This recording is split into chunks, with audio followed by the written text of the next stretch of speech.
जय Hind dear defence aspirants. आज देखते हैं इंडियन आर्मी की एक ऐसी ऑफिसर एंट्री की वैकेंसी जहां आपको रिटन एग्जाम नहीं देना होता है। आपने इंजीनियरिंग की है तो आपके पास एक बहुत अच्छा ऑप्शन है। Short service commission main and women course के लिए जो नोटिफिकेशन है वो आ चुका है और बहुत जल्दी इसके एप्लीकेशन जो है वो शुरू हो जाएंगे।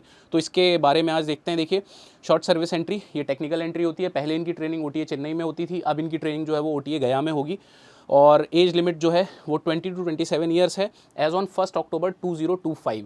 यानी जब ये कोर्स स्टार्ट होता है उससे पहले आपकी मिनिमम और मैक्सिमम एज लिमिट यहाँ पे दी हुई है। आप अनमैरिड होने चाहिए। Engineering degree in notified streams, her stream का एक अलग अलग एक पर्टिकुलर वे होता है, उसी में आपकी इंजीनियरिंग होनी चाहिए जो यहाँ पे होते हैं। इसके बाद आप कहाँ पे अप्लाई कर सकते हैं? आप यहाँ पे अप्लाई कर सकते हैं। सिलेक्शन प्रोसेस, सबसे पहले एप्लीकेशन, फिर आपकी शॉर्ट लिस्टिंग। शॉर्ट लिस्टिंग होती है आपके कट ऑफ के बेसिस पे। आपने अपनी बीटेक की डिग्री में जितने भी मार्क्स पाए हैं ओवरऑल परसेंटेज या जो सीजीपीए है into conversion ratio into conversion formula के बाद, और उसके हिसाब से आपको कॉल अप किया जाएगा फॉर एसएसबी। ये डायरेक्ट एंट्री है। उसके बाद आपका एसएसबी होगा, फिर मेडिकल होगा, फिर फाइनल मेरिट लिस्ट आएगी और फिर ज्वाइनिंग होगी। ज्वाइनिंग जो है वो मैंने जैसे पहले ही बताया, यहाँ पे लिखा भी हुआ है ऑफिसर्स ट्रेनिंग एकेडमी गया बिहार में। वहाँ पे आपकी ट्रेनिंग होगी। 49 वीक्स की आपकी ट्रेनिंग है और जो बेसिक पे आपका है 56,100 रुपीज़ वो आपको मिलता है, जिसमें से 10,000 rupees AGIF army group insurance fund में जाता है। और जो टीए होता है वो जब आप सक्सेसफुली ट्रेनिंग पूरी कर लेते हो उसके बाद एक साथ आता है।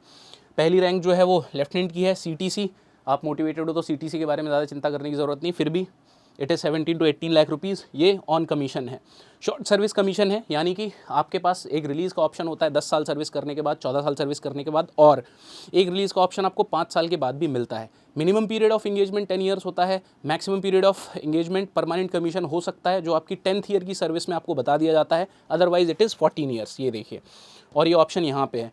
Option for permanent commission after 10 years, it depends upon the vacancies and your merit, your ACR annual confidential report, उसके बेसिस पे आपको ये अलॉट हो जाता है। इसके अलावा एक इंपॉर्टेंट चीज़ जो यहाँ पे लिखी हुई है, release benefits depending upon service on release. तो ये जो बेनिफिट्स हैं ये डिपेंड करता है कि आप कब कितने टाइम के बाद रिटायर हो रहे हो। For example if retiring after 20 years, obviously pensionary benefits and ex serviceman benefits under officers category. लेकिन अगर आप उससे पहले रिटायर हो रहे हो तो you are not entitled for pension but some other benefits that depends upon your release. अब देखिए, इसकी बात कर लेते हैं कि आप कब से इसका जो SSB है वो शुरू हो जाएगा। एप्लीकेशन विंडो 7 जनवरी से स्टार्ट हो रही है और date of publication of cut off percentage and for short listing first week of March. और यहाँ पे लाइकली ड्यूरेशन प्रॉबेबली मई और जुलाई के बीच में आपका SSB होगा और SSB की तैयारी आपको बहुत अच्छे से करनी है। बहुत ज़्यादा टाइम नहीं है ऐसा नहीं सोचना है, बिकॉज बहुत सारे ऐसे स्किल्स होते हैं जिनको डेवलप करने में it takes months and you can prepare with us. The details are on your window about our SSB course. Take care of your self. All the very best. जय हिंद।